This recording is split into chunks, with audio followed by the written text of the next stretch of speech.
Welcome to the Slop Temple. We pray this video helps. In this video, I will explain how to plant Valley Greene seeds.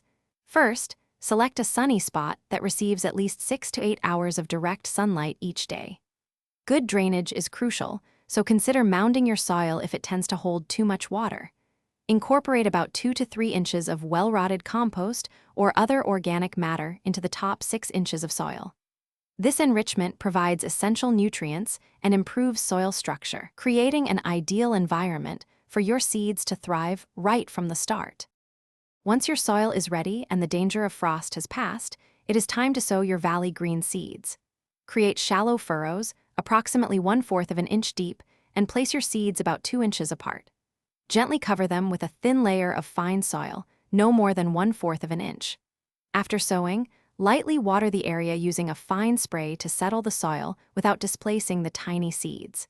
This initial watering helps initiate the germination process. Consistent moisture is key for successful germination.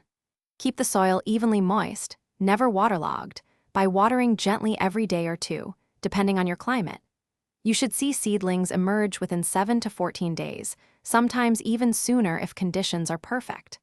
Once your seedlings develop their second set of true leaves and reach about 2 inches in height, thin them to a final spacing of 6 to 8 inches apart. This gives each plant ample room to grow strong and healthy. As your Valley Greene plants mature, continue providing consistent care. Fertilize every 3 to 4 weeks with a balanced organic liquid fertilizer to support vigorous growth. Regularly inspect your plants for any signs of pests or disease, addressing issues with organic solutions promptly.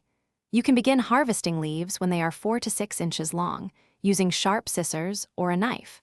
Regular harvesting encourages the plant to produce more leaves, ensuring a steady supply throughout the growing season.